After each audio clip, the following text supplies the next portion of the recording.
got this evening is two fantastic guests with me as well, and I'm just going to get them to introduce themselves very, very quickly. So, Sophia, I'll come to you first because you're the first in my box. So, if you'd just like to say who you are, what you do, and kind of what you've been up to.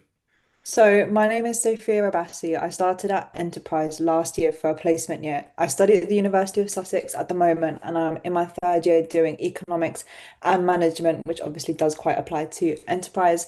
So, I've been back at uni since. I did stay on for another 3 months, but yeah, back at uni, looking forward to going back. Fantastic. And you also work with me on campus as one of my brand ambassadors as well, don't you? So Yes. supporting our initiatives when I'm not there banging the drum. So yeah, fantastic. Good. And Manrose? Hi, I'm Manrose. I started my career with Enterprise last year with a head office placement, and then I also did a summer internship at the Heathrow branch. And now I go to Royal Holloway for my third year, and I'm also a campus brand manager as well. Yeah, fantastic. And you've had that unique experience where you've had the experience in the European head office, but also in the day-to-day operational side of the business as well, haven't you, out of the airport? So in a nice position to talk about both. So excellent. Brilliant. Well, what I want to do this evening is just take you through a slide deck that really is going to give you some nice insider information about enterprise mobility. So who we are as an organization, where we've come from, where we're going, the type of roles that we offer, the skill set that we look for, and sort of the type of person that we bring into those roles. And then towards the end, we'll deal with any questions that we get as we go through as well. Please do use the Q&A function on the Zoom platform. If you have a question that you'd like to ask myself or any of the panelists, do please pop it in the Q&A. We will get through as many of those as we can during the session. And I've got someone in the background who'll deal with some as well as we can work our way through it. But let's kind of move on and start to look at the organization and our culture and what we're all about. And Enterprise is now quite an old company. We were founded in the late 1950s by a gentleman called Jack Taylor. And he had this business idea that thought when people's vehicles are off the road, what happens? Maybe they need to borrow one. And he set the business up with just seven vehicles in the basement of a Cadillac dealership in St. Louis, in Missouri, in the US. And we'll talk a little bit in terms of how the company's grown and where we've got to in a moment. But one of the things that Jack did when he founded the company is he put in a set of founding values, some guiding principles for how we as a business like to operate, how we expect our teammates to really behave and perform when they're in our business, and ultimately really showcases our culture and what we stand for as an organization. Now, on the slide, you can see the eight that are there. I'm not going to go through them all sort of individually, but you can kind of get the gist of what's important to us in terms of customer service, our customer and our client base, making sure we bring customers back for that sort of great experience, bring them back time and time again. But we can't expect our team to look after our customers superbly if we don't look after our team. So there's a lot around reward and hard work, listening to each other, supporting each other, creating a fun and friendly environment. But it's also about doing business in the right kind of way as well. So making sure that we operate with personal honesty and integrity, making sure that we're not doing anything that's going to sort of damage the brand and sort of put enterprise mobility in a bad light. And then we've got a couple of external founding values as well in terms of how we look to support our local communities, our neighbourhoods, and how we're open and inclusive to all. And we'll touch on some of those in a little bit more depth as we go on. But I'm going to throw to my two special guests this evening. And Sophia, I'm going to come to you first. Which of these founding values particularly resonates with you? You know, thinking about your year on placement with us and what you're doing now at university, which of these kind of has the greatest impact, do you think, that you've seen so far? I really want to sound professional and say personal honesty and integrity are the foundation of our success, but I'm going to go with the organization is a fun and friendly place where teamwork rules because I know it sounds a bit silly, but the amount of fun I had at Enterprise on various nights out with the area, bonding sessions, team building sessions, even just within the branch on a day-to-day basis. I look back on it now and sometimes I'm like, I kind of miss working and being with that branch on a daily basis, especially as I worked in two branches and I had the best time in them both.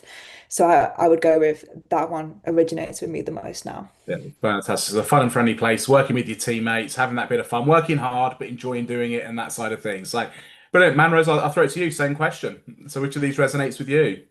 I think for me, it has to be our doors are open because being in two different sides of the business from corporate to operations, everywhere I've gone, I've seen that you can literally reach out to anyone you want and they'll be happy for a chat, advice, anything you need. You can reach out to anyone, and everyone is so nice.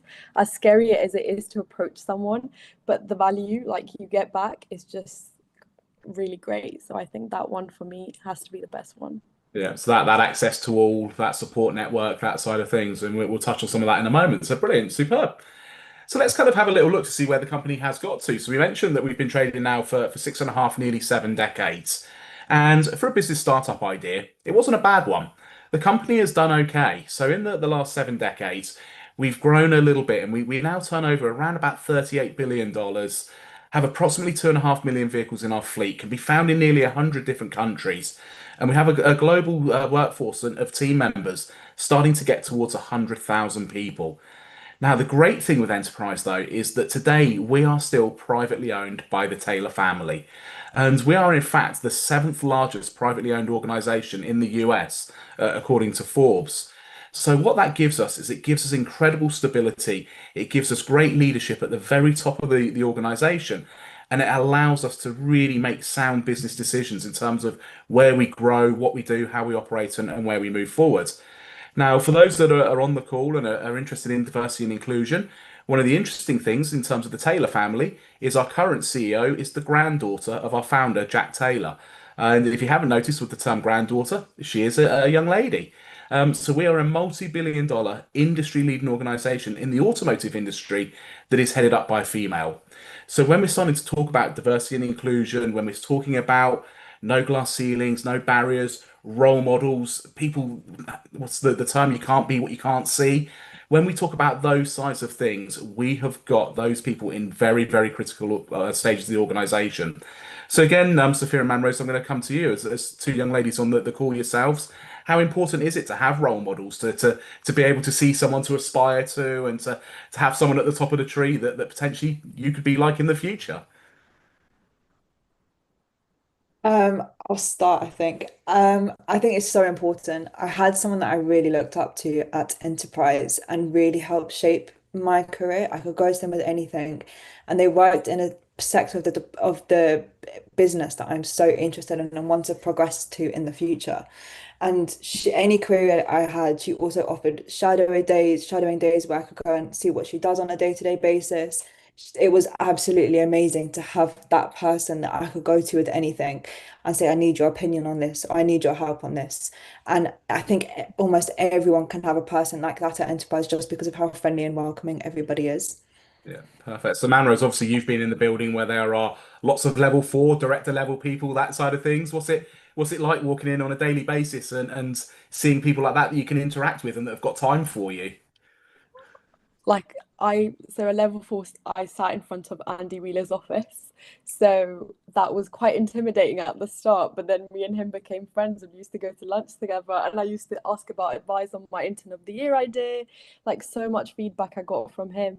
And I even like aspire like what I aspire to be, what are my goals, and he always had really good advice for me because he's been in the business for so many years, and it was never daunting. It was always like a friendly face always there. Like even on Fridays, he used to be coming in sometimes when I'll be only one in the office, and we used to go for lunch. So Yeah. I think having that person just really helps you. And I also had a mentor, and she got me through my placement. Yeah, any questions I ever had, if I was worried about anything, how to approach a certain situation, I always had people I could go to.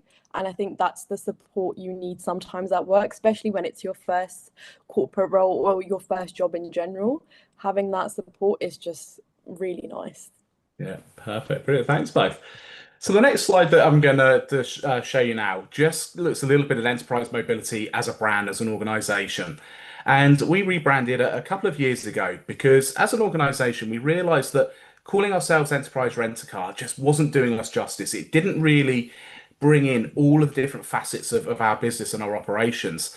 And on the screen at the moment, you can see a slide that's got all of our different products, our services, business lines that we offer across the company. So Enterprise Rent a Car is our flagship car rental brand, but we also have two other car rental brands under the Enterprise Mobility banner as well, National and Alamo. Each of the brands deals with a slightly different business mix and customer base as well. But alongside that, we've also got a lot of our more specialist divisions.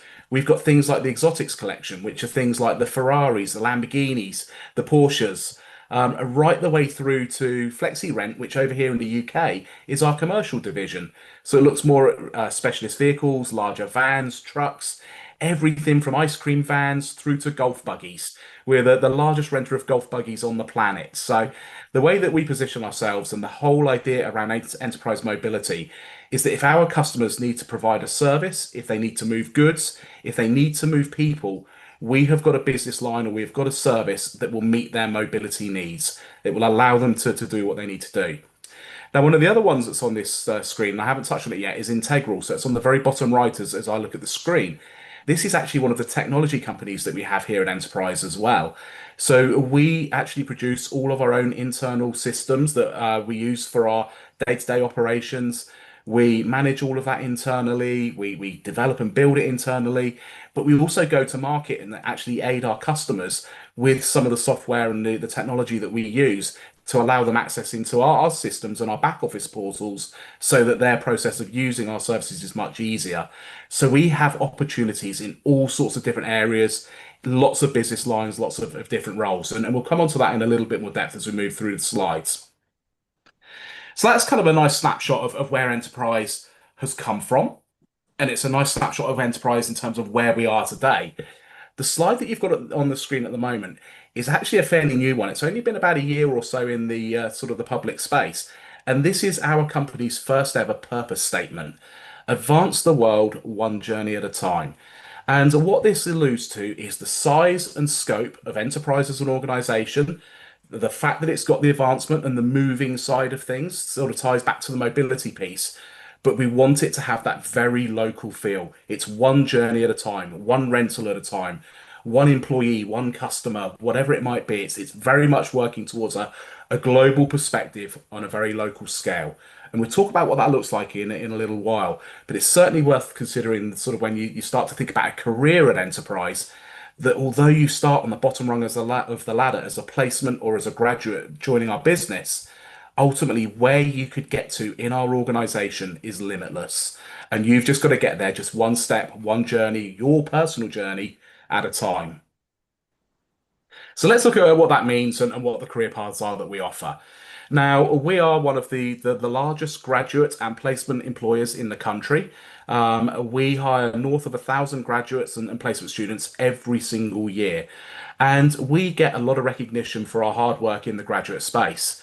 For those of you that are on the call that are interested in one of our placements or our summer internships, so the type of roles that Sophia and Manrose both did, we have been voted consistently highly over the last 3 years in the Rate My Placement and now Hire In top 100 undergraduate employer.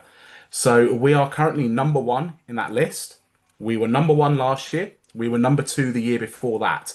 So we've got a great track record in terms of how we look after our undergraduates and placements coming into the business.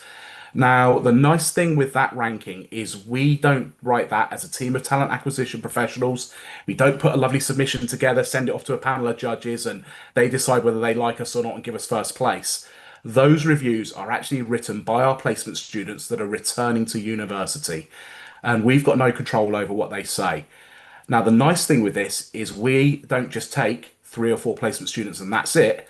Last year, we had over 200 placement students in our business. So that's a significant amount of people that are going back to university saying about the great experience that they had with us.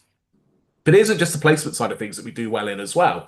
We are in the top 100 times graduate employers, but we're actually in the top 50, competing with a lot of those very well-established, very large graduate employers as well. And we've also been voted as the Target Jobs Graduate Employer of the Year 3 times in our history as well. So we've got a nice track record of doing well with our graduates, doing well with our placement students. And when people come into the business, they have a great experience with us. And we're ranked very highly in the Gallup Workplace surveys as well. So I'm going to stop talking. So I'm conscious that I've done 2 or 3 slides there myself. So I'm going to come back to Sophia and Manrose. And I think, Manrose, I'll start with you on this one. When you started looking for your placement search and obviously thinking further afield now to your graduate level role, how important is this sort of thing? Did you look at these? Did you look at the review sites? Did you do your research on a business using these sorts of platforms?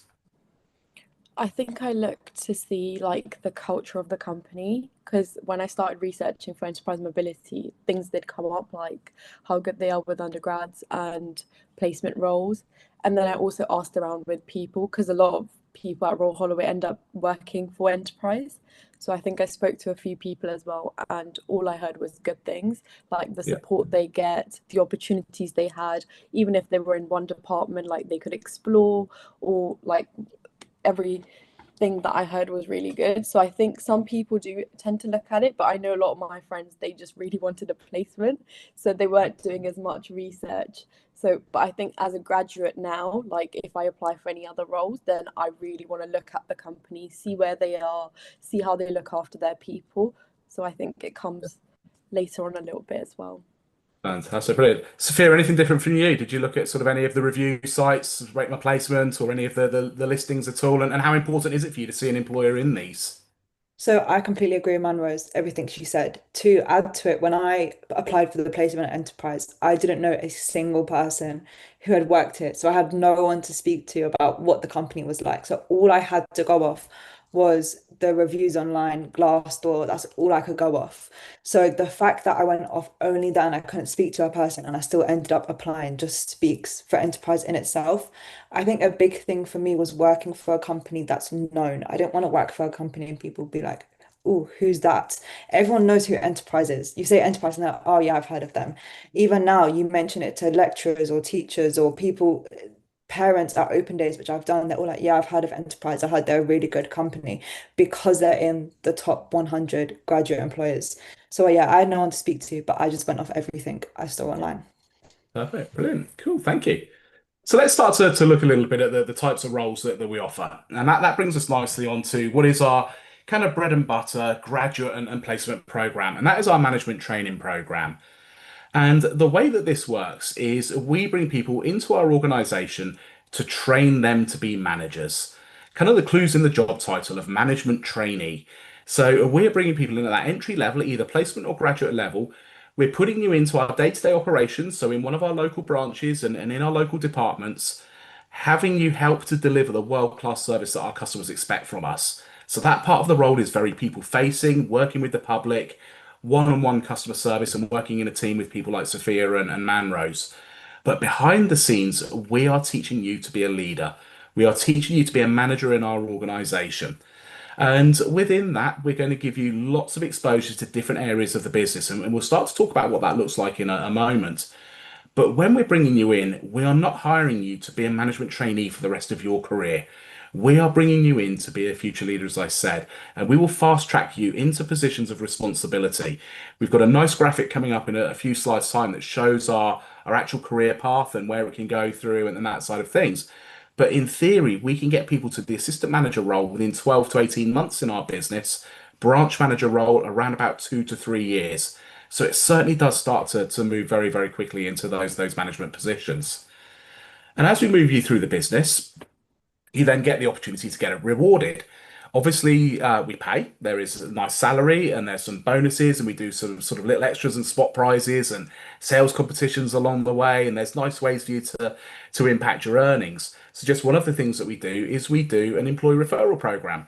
So, if one of you on this call was to get hired, and you've got friends at university that haven't secured their graduate level job, or you've got people that you used to work with in your part-time job at the bar that you worked in, and you know they'd be great for enterprise, if you refer them and they get hired, we pay a bonus of up to £1,000 per person that you bring into the business for us. So it is all about rewarding our own team, rewarding the right behaviour, as well as making sure that we're bringing brilliant talent into the business as well. So I'm going to throw to my two guests this evening on this one and talk about sort of the reward side of things. And I think Sophia, you mentioned sort of the social side of enterprise. You said about the nights out, the food, drinks, sort of the area side of things. What are some of the softer things that we do to reward and recognise? What do we do to say thank you and well done to people? So, if anyone's heard of KPIs, it's something that is quite big in enterprise. And if you hit a certain amount of KPIs in that month, you can get a bonus. And I did get quite a few of those, and it was really, really, really nice. We also have this thing called Enterprise Car Club, where these are they're cars that you can rent for an hour, 2 hours Anyone you sign up to that, you get a £35 bonus. It might have changed, so don't quote me on it. This was from a few months ago. What else? There was plenty of bonuses. I thought my pay was gonna just be what was on the job description. No. It was lovely. There was a lot of bonuses. Not only that, but if you start as a management trainee, within 10 months, you get promoted to a management assistant. And when you get that promotion, you also get an extra £500. So that was also really, really, really lovely. So yeah, lots and lots of bonuses within the company just for so many different things. Fantastic, good. Now, Manrose, I'm going to throw bullet point number 3 to you. You know, you've experienced both sides of the business, the corporate and the operational side of things. So, what have you seen from a development standpoint? You know, how have you been sort of coached? How have you been developed? How have you been able to pick different things up along the way? I think from my placement side, I've been able to develop myself as a person. And then as soon as I started my internship, I sat down with my area manager and said, look, like you've got 3 months, let's lock in and get you on the MT training and see if you, because I still stay part time, we can still continue as you go back to uni. But instead of every 3 months, we're going to take 6 months to do each stage just because I'm part time. So I think the way I'm supported with that, like every time Matt sees me, he's like, how's your training going? I have MT2 coming up soon on the 23rd of November. So in terms of development, I think it's really good that even I'm part time, I'm still able to develop myself while I'm there. So And yeah. who's been doing that training with you? Is it people that are nothing like you that know nothing about the business, or is it sort of people that you can relate to and that have been there, done it, and can kind of tell you the stories and how to do it? Who's responsible for your day-to-day development? My day-to-day development, my system manager. So every time I have a question, that's my person like go to. And then a lot of people have done their MT2 as well. So I ask them like, how did it go? Like, was it really stressful? So like things people have gone through, and then people who have more knowledge than us. So I think it's a mix of both. And that's good because then you get both sides and you get all the support you need. Yeah, fantastic. And I think that's the key, isn't it? It's that support, it's that coaching, it's that development. It's a safe space to be able to make mistakes in, but be able to make them knowing that you've got someone there who can train and develop and coach and correct where they need to along the way. So we do a lot to develop our teams. One thing's for certain, and we'll talk about skill set in a moment. We don't look for the finished article. We're not looking for people that, you know, have already sort of done lots and lots of different things, managed loads of different programs, run multi-million pound projects. If you've done that, great, you know, they make the training a little bit quicker. But typically what we tend to hire is people that have got the raw materials that we can develop and coach and shape and turn into managers and leaders of the future. Now, the next one, and we've touched on this a little bit already about our doors are open, and Manrose has spoken about it in terms of access to everyone in our business, regardless of who it is. That there is very much as an open door policy, and that you can ask questions, and that everybody will find time to help you and to support you and go from there. But also, this does point to our diversity and inclusion side of things as well. And it's a very simple premise that everybody is welcome in our business, both as a customer, but as a teammate as well. And with this, it doesn't matter whether you're male or female, black or white, gay or straight, physically able, less physically abled, from a privileged background or from a working class background. Everybody who joins our organization is given the same opportunity. They start in the same place in the business as a management trainee, and they work their way up, and they've got the same access to mentors and the support and the training and the reward structure that goes with it. So we truly are a diverse and inclusive organization. We want our businesses and our branches to mirror the communities where we do business, and that's absolutely critical. So for us, that open door policy, it's kind of twofold. So access to all, but access for all as well, which is great.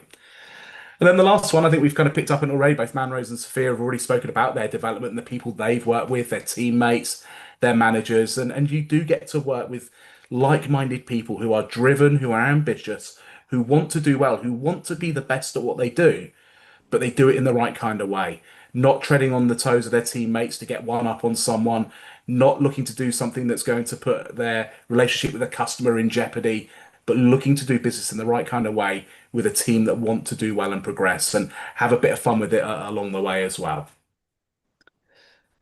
So, what skills do you get when you actually join us? And who do you actually work with? So we've kind of touched on these sides of things. So in terms of the team, we're split regionally across the UK, and then we're split into different areas from there. So you'll work with an area manager, you'll work with a branch manager, you'll have an assistant manager, you'll have a team lead if you're in one of the corporate or the administrative functions as well. But you will have different people that you will work with. So, Sophia, I'm going to come to you. Talk to me about your, let's say, your area manager. What are they like? What do they do? You know, how do they welcome you to the team? So my area manager is amazing. I actually spoke to him like 3 days ago. We had a quick catch up on the phone. So when I started, he took all of the interns who had started their placement. He took all of us out for lunch just as an introduction to introduce. He also wanted us to get to know other interns within the area, and I still speak to them to this day. We all went out. We all had a nice chat. We all got lunch, and it was really nice of him to just introduce us to each other. He checks up on us. He came to every single branch at least one day a week. So he would get to spend time with the team, see how people are doing. When I started, he just checked my knowledge was where it should be and would teach me anything new that I hadn't learned of before. If I did have any problems, I could just shoot him a quick call, a quick text, and say, can I just have your help with this? Weirdly enough, I had a poster to do for university. I said, oh, do you have any ideas on what I can improve? He sat down with me for a whole hour after work and just helped me improve it. The area managers are lovely. I have nothing bad to say about them at all. Fantastic, good. And Manrose, you've mentioned the assistant manager, you know, around the development side of things. So, what's an assistant manager like in a branch? What are they responsible for? And you know, what sort of interactions, what sort of relationship do you have with them? So at Heathrow works a little bit differently than normal branches, but every assistant manager has their own team and they're responsible for all those people. So they do, even if they're running the day, they're responsible for answering any of our questions. They're a go-to person. And when we do the admin work side of things, they support us on that. And then all the training happens during that hour as well. So they'll be supporting different people in different stages because everyone has started their career a little bit differently at different stages. So I think it's really nice to have one person that you can always go to. Obviously, our branch managers, we've got two lovely branch managers at Heathrow, and they're part of those meetings as well. But it's nice having that one consistent person because they also know what kind of like knowledge, what level you're at, and what needs to improve. So it's good to always go to that same person again and again, I think. That's it. Thanks. Good. So I mentioned that we would look at the career path a couple of slides back, and this is a nice little graphic that shows it as a visual representation. And as you can see on this, everybody starts in the bottom left of the screen as I'm looking at it as a management trainee or as a management intern, that entry level position within the organization. When you start with us, you'll set a goal or an expectation to get the training completed inside 12 months. Our top performers will get it done in about 8 to 10 months. So we're certainly talking on time and even a little bit quicker than the expectation. Those that do get through it quicker will be those that have got that bit of drive, that a bit of natural curiosity, and they will be able to go out and find their own answers. They will ask questions. They won't wait to be told, this is training, sit down, I'm going to show you something. They will go to their assistant manager or to their branch manager and say, hey, I know we've been busy for a week, but show me something different. What else is there? What you've given me these tasks, I've got those under control. What else can I do? You know, what can you give me to get my teeth into next? So as long as you've kind of got that curiosity, you've got that drive and you've got that little bit of initiative, if you're pushing in that direction and we're pulling in the same direction, we will get you through that training and that little bit quicker. From there, you then sit a management qualification interview. So it's affectionately known as the MQI. And with that, you will take that, and it's a series of short hour sit downs with each of the departments in the business to check your understanding, your knowledge of those areas. And assuming that you pass that, you then get promoted to management assistant. And this is just a stepping stone position. It is basically saying that you are a qualified trainee, that in the event of your manager or your assistant manager not being in the branch for the day, you could open it, run through the day, close it at the end of the day without any problems and those sorts of things. From there, that first real promotion to a position of responsibility is the assistant manager role. I always refer to this role as almost like the quarterback of the branch. They're the person that's organising the day, they're running all the plays, they're kind of pulling the strings. It's like, I need you to go and deal with this customer. I need you to go and sort that car out. I need you to go and have a cup of tea because you haven't stopped all morning. But, you know, they're organising, they're orchestrating what's going on. So they've got a real responsibility for the day-to-day operational side of things. The next step then is branch manager. And this is a fantastic role because you are responsible for that business unit and everything that goes on inside it. So our branch managers are responsible for 4 core areas of our business. which the first two are people related. So our employees, so employee development, are they able to hire, to retain, to grow and develop their team and their people around them, thinking about things like succession planning and that side of things. They're also responsible for customer service. So, can their team and their branch provide a level of service that will bring customers back time and time again, make them a customer for life? And then they're responsible for two areas of the actual business performance. So, the first is growth. So, can they grow the business? Can they actually maintain and retain existing accounts that we do business with, as well as finding and seeking out new opportunities for increased business as well? And then the last one is profitability. So, can they run their business profitably? Have they got a good grasp and understanding of cost control and revenue generation and all the things that go into impacting those different areas? So that's the kind of the traditional career path. You then kind of within that have all of the other side roles and then the more linear career path as well. So you could go the traditional route, which is branch manager to area manager, group rental manager, all the way up to vice president, maybe even CEO. I mentioned Chrissy Taylor, the granddaughter of our founder. She started as a management trainee in the business, learning the business from the ground up. Yes, she probably has some very high profile mentors that helped her along the way, but Chrissy absolutely knows what it is like to work in one of our branches, to work with our customers, and to work with the team. So that's the scope that we offer, is that chance to really move through a business and to forge a career ahead of you.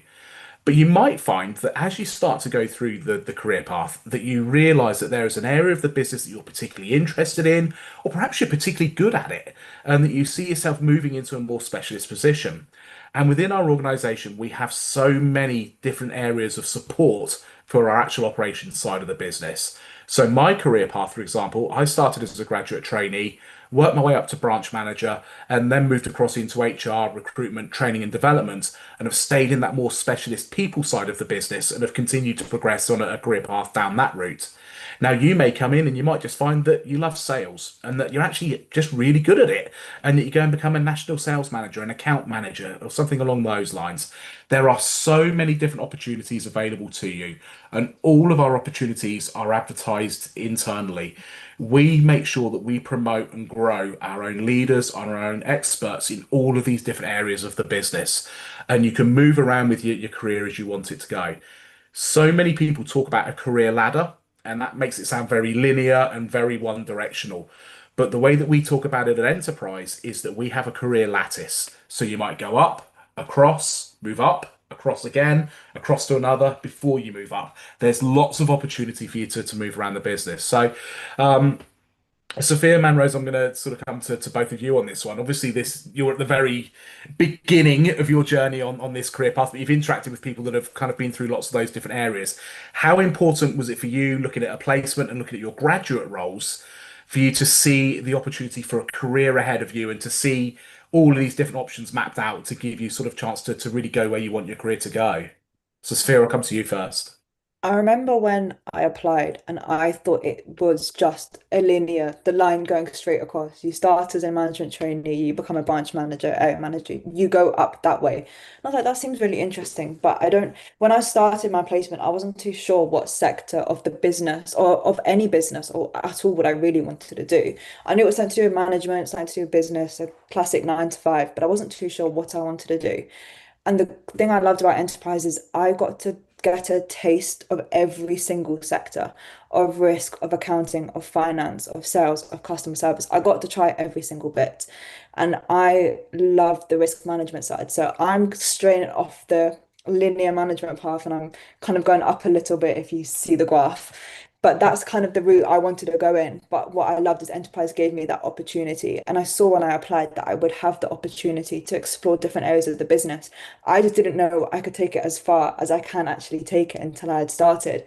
But now I know what I want to do. So I'm going to go back and get promoted and end up somewhere in risk, fingers crossed. But that's what I loved about Enterprise is you got to explore every bit of a possible business.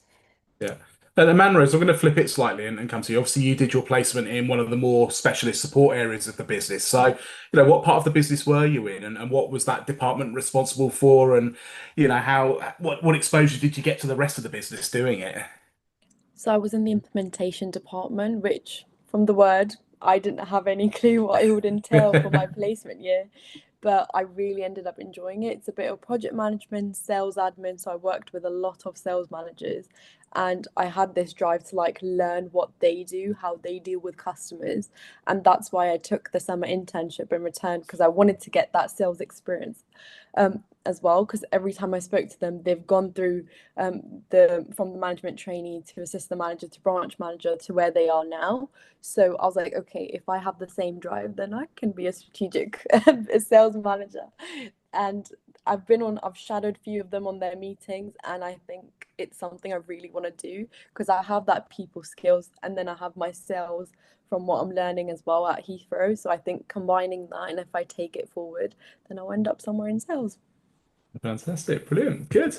So nice little sort of snapshot of the kind of the career journey there, and I think this slide more than any hits home the type of opportunities or the number of opportunities that are available. But last year alone, we had 22,000 of our teammates take on new positions, get promoted, add different things to their existing role that allowed them to sort of diversify what they did. But it's just a staggering number in terms of the opportunity that we create and how we allow people to really forge and move forward. And there was a lovely, we had a blog on it a few years ago. It was when Chrissy Taylor got promoted. And I think, and I'm trying to remember the exact number, but when she got promoted to CEO, it triggered something like 20 different job moves beneath her of people moving up and moving around and going from there. So it really kind of shows the scope of where you can go with your career with us. So what will you get out of doing our management training program and starting a career with us? Well, you're going to get access and kind of get exposure to all areas of our business, as I said, and you will learn a lot of very, very useful skills that will enable you to be a successful leader within the world of business.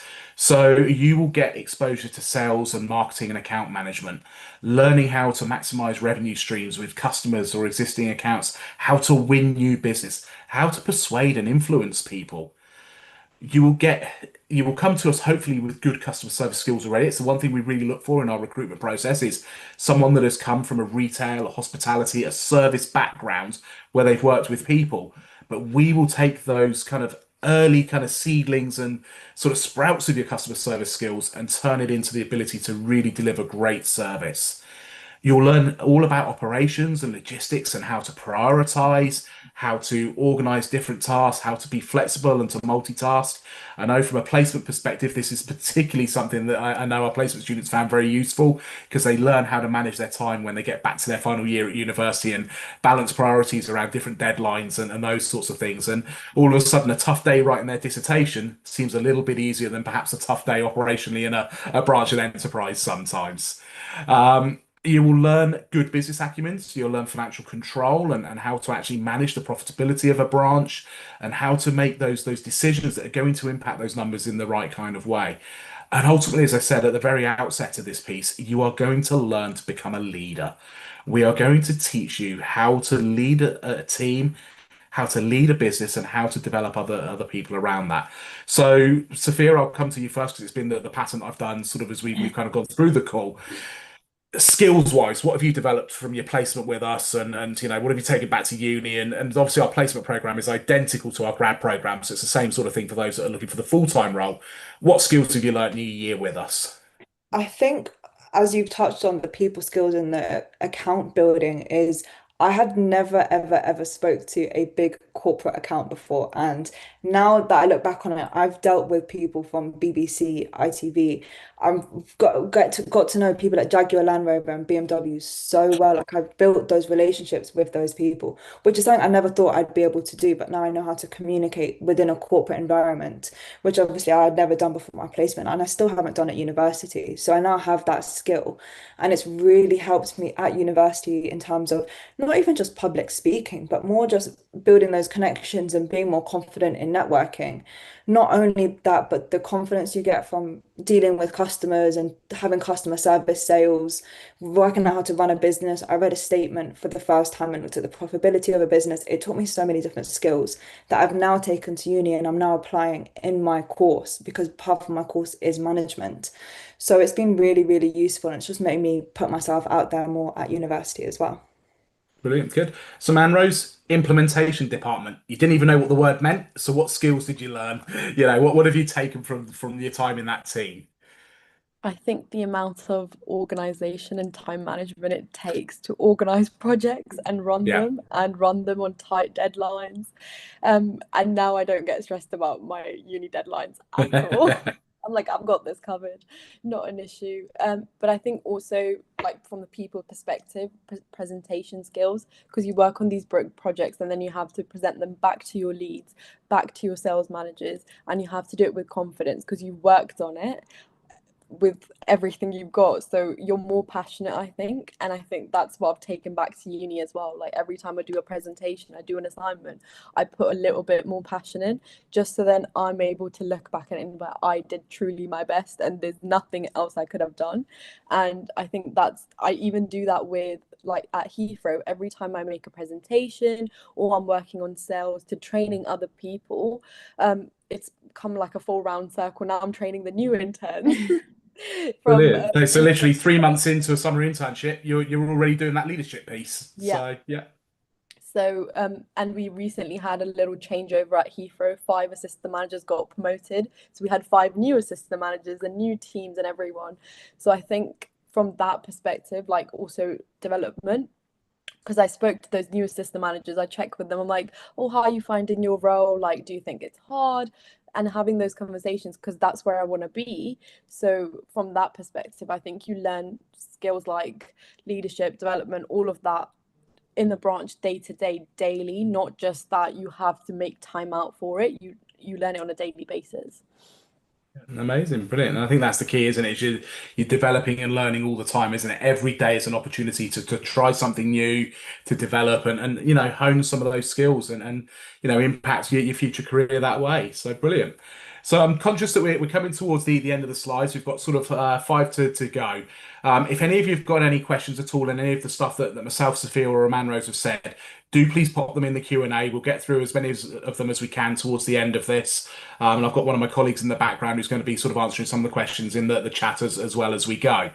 But I wanted to kind of really wrap up to start talking about our application process and I guess really the purpose of this call, because this call is designed to be a call to action. We've interacted with you at some stage, whether that's at a university, at an on-campus event, or whether it's at a public careers fair or whatever it might be. You've come to us and you've sort of interacted with our team. Our call to action now is for you to apply for our different roles that we've got here at Enterprise and to actually start that journey as an applicant and to go from there. Now, our application process is simple, and I'm going to use the word simple, not easy, because the whole idea of it being simple is that you can see exactly where you're going to be assessed, exactly what we're looking for, and you'll notice that there aren't too many stages to it. So we start with an online application. We don't look for a minimum grade, so there's no 2-1 cutoff or anything like that. And it doesn't matter what degree you've studied. It doesn't matter whether you've done a business degree, or in my case, as my predecessor did, a dance major. And what matters is everything that you've got alongside that. So on your application form, we want to see the part-time jobs that you've done. We want to see if you've done any volunteering. We want to see any of the activities that you've done on campus. Sophia, you mentioned being a student ambassador and a course rep and that sort of thing. Brilliant things to have on your application form. So all of these things are going to be honing and adding to your skill set. Hobbies and interests, sports that you play, anything like that that helps you to develop skills. That online application is screened by a real person. So a member of my talent acquisition team will go through that online application and they're going to be looking for a few key things to stand out. The first thing that they want to see is that you have got customer service experience, that you've worked in an environment or at least have been in an environment where you've had to deal with people and work with the public. Alongside that, they're looking for a bit of evidence of leadership, but we're not looking for the finished article, as I said. We're looking for people that their leadership could be a weekend supervisor in their bar job, captain of the netball team, on the committee of their society at university, working as a brand ambassador or a course rep, taking that little bit of responsibility for other people. That's what we're looking for on that online application form. As I said, it's screened by a real person, so there's no AI pre-screening looking for sort of keywords or anything like that. From there, you're then invited to interview with us. And you'll start with just a very brief telephone screen, just having a 10-minute conversation with you to basically check that you can hold a 10-minute conversation, that you've got those communication and people skills that are so important for our role. And we check the basic qualifying criteria for the job as well. And I think it's important to go over that at this stage. One of the things that you will require is a full manual UK driving license. At the end of the day, we are a car rental company, so you will be working with our vehicles, with our products and services. So the UK manual driving license is a mandatory requirement, unless you have been unable to obtain one due to disability. And in which case, then we're very open to having conversations around sort of accommodations and adjustments from that stage. Assuming that you do okay in that 5 to 10 minute phone screen, we then get you in for a virtual interview. This is a live Teams call with a member of the recruiting team, and the recruiter that you do that call with will be your assigned recruiter throughout your entire application journey with us. So you'll get to build a relationship with them, you'll get to know them quite well. They'll be there to support you and help you along the way. That virtual interview is very competency based. So you will get questions that begin with, can you give me an example of? Can you tell me about a time when? So we want you to use the STAR technique. Hopefully, some of you have come across this before: situation, task, action, result. So tell us a story. Where were you? What were you doing? What was going on? Who else was involved? Why was it important? What actions did you take? What steps did you go through? What problems did you have? What barriers did you overcome? And how did you manage it? And ultimately, what success did you get? Yes or no? Was it a positive outcome? Give us the result to it as well. That is a live Teams call, as I said, so there are no pre-recorded video interviews. So you can smile, you can chat, you can have two-way interaction with your recruiter as well. The final stage then in our process, and I've always said this is the most critical stage, is we invite you to go and visit one of our branches or one of the departments in our corporate offices to actually go and meet the team and to have an interview with the hiring manager there and use it as an opportunity to make sure that we're right for you as much as whilst you're there, remembering that we're assessing and making sure that you're right for us. So it's a chance for you to interact with our teammates, a chance for you to see our customer journey and what we do, a chance for you to see the working environment and get a feel for the company culture. And at the end of that, we will job offer you and invite you then to join our management training program. So again, Sophia and Manrose, I'll throw to you and I'll come to you first, Sophia, for the branch visit side of things. How important was that for you, going into one of the local branches, meeting the team? Did that kind of drive the nail home in terms of you wanting to join us? Yeah, so my branch visit was at the branch I started at, which looking back was amazing. I really enjoyed the branch visit. I had a chance. It wasn't a branch visit where they kind of just tell you about what they do. They let me get involved. They let me watch their day-to-day life. They let me see their interaction with the customers. They showed me everything they possibly could to make sure that it was right for me. They asked me questions about what I did. Everyone was so welcoming, but I got to see firsthand what my day-to-day life would be like just through this branch visit. So say I got there and I hated it, I would know that that is not for me, but I got there, I loved it. Everyone was welcoming. Even the customers who had never met me before were welcoming. And then I had an interview with my area manager and my branch manager, and it was a really nice casual interview. I was really nervous, and they did tell me after I started that I did come across really nervous, but it was honestly absolutely fine. And it was a really nice, just casual conversation about me. They asked me some like generic questions, but I loved the branch visit and it really helped my confidence as well when I started. Perfect, good. Manrose, I'm going to take you back a step and we're going to go to that virtual interview. So when you had that and you were asked those competency questions, give me an example of, tell me about a time when, what sort of examples were you able to give? What was your background prior to joining Enterprise and what did you draw on to kind of really showcase your skills in that interview? It was mostly based on my part-time work in the retail industry, and Yeah. every question led back to my part-time job. I was like, yes, I have dealt with that. And using the star examples as well. And then at the end of my placement, I had to do an assignment about star examples for my placement. So it was again like a full circle. I ended up using it to get my placement and then presenting it back to university. So I think it was really like interacting as well, because I was really nervous for the Teams interview. I think the virtual one more than I was for the in-person Mhm. one, because it was the first time meeting the managers. And she was really nice. She was like, "It's okay, Rose, like take your time, think about your questions and then answer." And I think that made me was like, okay, I don't need to be that stressed. But also it is an interview at the end of the day. So I think how I like the fact it was interactive, not that I was recording myself on a screen and like trying to remember things to say. If I did forget, then I was like, oh, I could add to it while I was talking to her. So I think that I loved that about it rather than just recording myself, because I think that a lot of people find stressful. Yeah. Yeah, certainly every student I speak to on campus, they dread the pre-recorded video interviews. They would much rather have that interaction with a person. So yeah, it's a good. I'm just going to deal with one of the questions just quickly in the chat box, or part of it. Erin's asked a two-part question. Erin, I'll deal with the second part of it at this stage, and we'll come on to the first part in a moment. Our process can take as long as you want it to take. So we have had people that get through the process in literally a week. They're available. They can do phone screen and virtual interview, straight into the branch, job offered, and it's within a week of them applying. Other people, they might need to book a bit of time off to be able to go and spend a bit of time in the branch if they're working already, or perhaps it's a busy time of the year. Perhaps you're still at university and university is 200 miles from where your hometown is, but you want to go and visit the area you're going to be living in rather than necessarily where you're studying and that sort of thing. So really, really flexible. But generally, sort of Raj and her team who oversee the interview side of things, they look to work people through the process in around about 2 to 4 weeks. Sophia Manrose, was yours any different to that, or do you think that's about right for your experiences? Mine was surprisingly quick. I was like, there's no way this has been done that quickly. But no, yeah, it was really quick and it was a really easy process as well. Perfect. Good. Excellent. And we'll come to this first part of your question, Erin, in a moment, and we'll throw that to Sophia and Manrose, so I think they can tell you sort of nicely what their experiences are. So let's start to wrap this up and get on to a few of the questions. So at Enterprise Mobility, we look for 6 core competencies. These are what you are assessed on.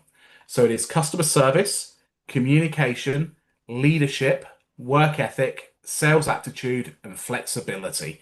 These are what we want to see evidence of as you go through your application journey with us. And as I alluded to as I was talking about the recruitment process a little while ago, where you evidence those skills is entirely up to you. If your best example of customer service experience is in your part-time job working in a retail role like Manrose was, then use that as an example.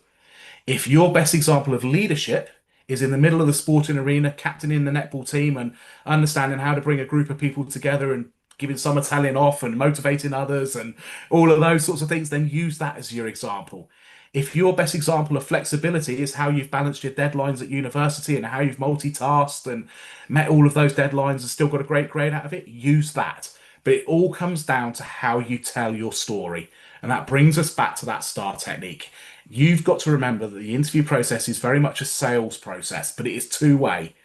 You've got to sell yourself to us because there is nobody else in that room that is going to sell you for you. So you've got to showcase all of your brilliant skills and all of the things that you've done and show why you would be an asset to our business and how you're going to add to our culture. But behind that as well, we've got to be selling to you as well. We've got to be making sure that we really hone in on all the things you're looking for in an employer, in a career, and all of the opportunities that we have as well.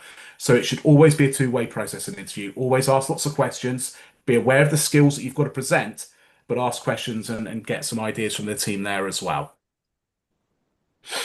So I'm not going to worry too much on the diversity and inclusion slide and the next one, because I think we've touched on that as we go through. Needless to say that all it is with Enterprise, it is something we are incredibly passionate about. We have it throughout our talent teams. We have a very inclusive culture. We are very much focused on community engagement and doing what we can to reach people in all parts of our communities. And we actually have an Enterprise Mobility, our charitable foundation. And this is something where we give away tens of millions of dollars to different causes across the globe. So some of them are disaster relief and environmental impact things. Some of them are looking at righting some social wrongs and trying to support members of the community that perhaps have, been underrepresented or have had barriers to their success as they've grown through it. On this one, we've got some of the international programs that we're a part of. So we talk a lot about corporate social responsibility and environmental sustainability. We've got a 50 million tree pledge, which is a reforestation, a decarbonisation program, where we're planting 50 million trees over the next 50 years. to really try and sort of help with the environmental impact of us as a business operating as. We've got the Fill Your Tank program, which is looking at food insecurity, food poverty, working with organisations like Fair Share, with breakfast clubs, after school clubs, really trying to make sure that those people in the community that need that bit of a leg up get the support that they need. So there's a lot going on in our communities. And the last slide that I'm going to show you before I jump to a couple of the questions and we sort of draw a close to this call. These are our social media channels. Do please interact with us. There is some brilliant content on our Instagram channel. You will see lots of little short reels, short video clips, links to blogs, those sorts of things. Really gives you a nice idea of the culture in the business. The LinkedIn account has got some brilliant things that we're doing around the business nationally and internationally. And the real one of these that's underutilized is our YouTube channel. There are webinars on there that will tell you all about employability skills, how to interview, how to survive assessment centers, all the way through to a university life series where we talk about how to survive your final year or how to make the most out of your placement year, how to make friends at university, these different things. So there's a lot of content on our social media channels. And as we get to the Q&A and I get Sophia and Manrose talking on one of the questions, I will pop my personal LinkedIn into the chat box as well, so that you can all connect with me and actually sort of follow up if you want to send me any instant messages off the back of this. But that's about all I wanted to cover from the actual slide deck itself. So I'm just going to stop the share there and just going to come to the kind of the Q&A and that side of things. And I said I'd come back to the first part of Erin's question. So we'll start there. Sophia, I'll come to you because you've had the most experience in the branch, a bit more than the Manrose has had. What does a typical day for a management trainee look like? You know, from sort of 8 in the morning to close at the end of the day. What do you do? What are you involved in? What's going on? So there's a lot that we do. So I don't want to take about 10 minutes explaining everything we do, but you start off the day, you come in, or every day we would do a morning meeting and we would discuss like, what's our goals for today? Where are we sitting right now as a branch? Where can we improve? Is there any training that we could do? So we would do role playing for sales. It's kind of the morning was mainly training and development. And then you start the day, you'd have some customers come in, you do your daily tasks, like you're updating boards or you're checking out accounts, just generic stuff like that.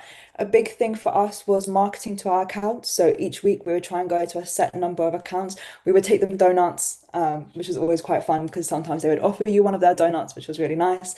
So we did a bit of marketing, dealing with the customers. They're coming in, collecting cars, returning cars, making sure all the admin is up to date. As well as this, you're having your branch managers having current up-to-date meetings about what's going on, anything that we need to do, we need to focus on.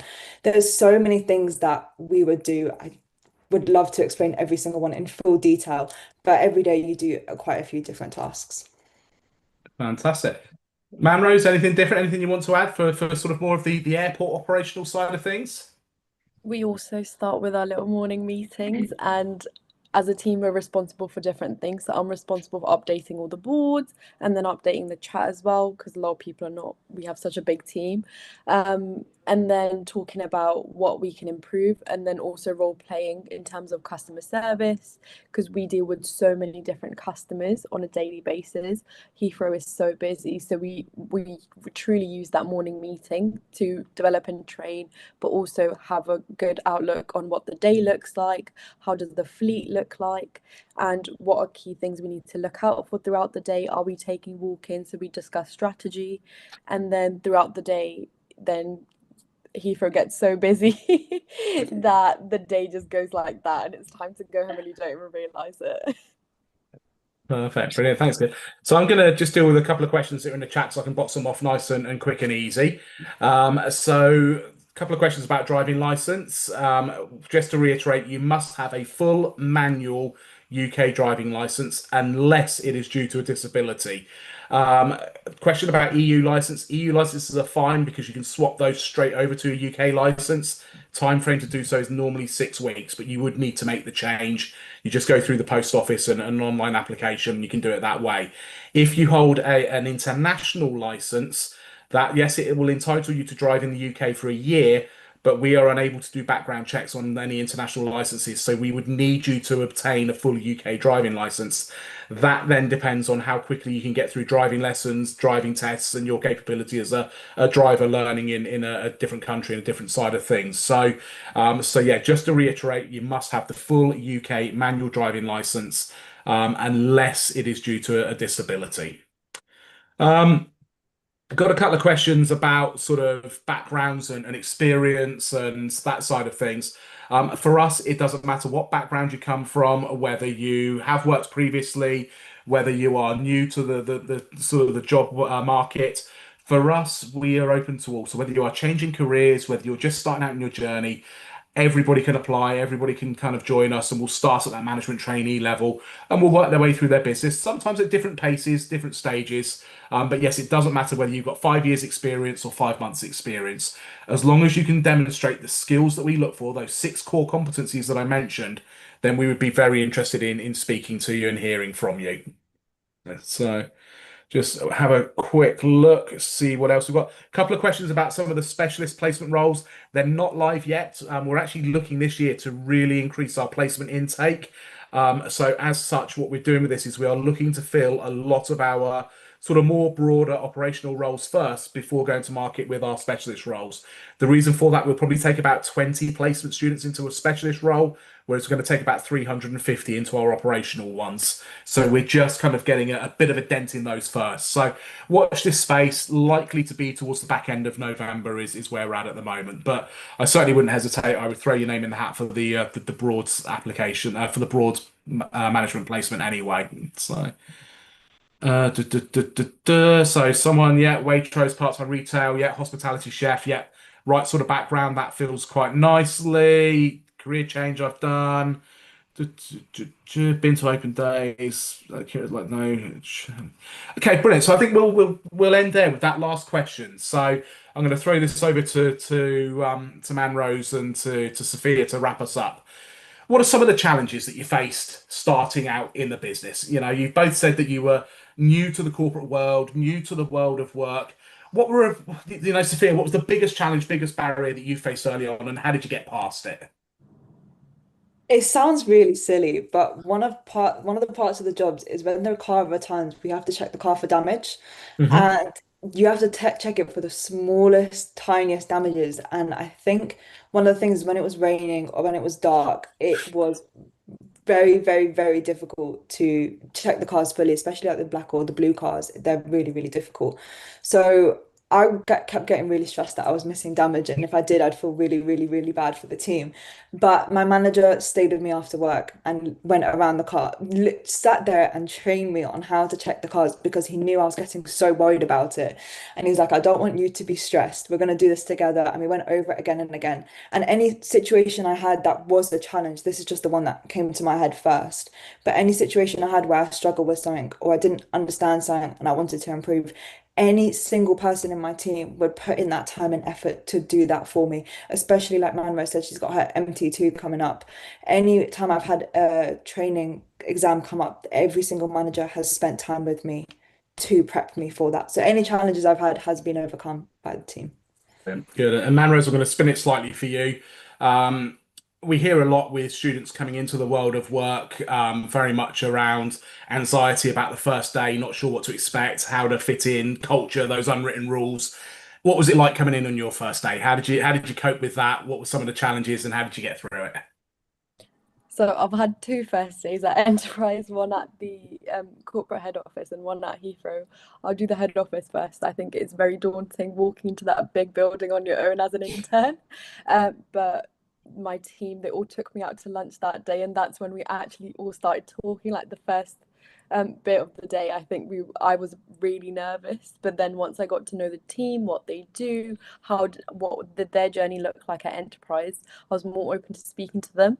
And then at Heathrow, I think everyone was just so welcoming. And it's so nice because your team, like you're all similar age. So going from like a really corporate setting to like fun and friendly, everyone's your age. You have so many things that like so many people have gone to Royal Holloway, so like we bonded over that. So a lot of people live around the area, and I'm from the area, so like little things like that. I think you connect with people, and as daunting as it seems, it's never that bad. Once you get to know everyone, everyone is so nice. I think going into like a big organization, sometimes that's like a really stressful thing. Like, oh, where am I gonna make friends?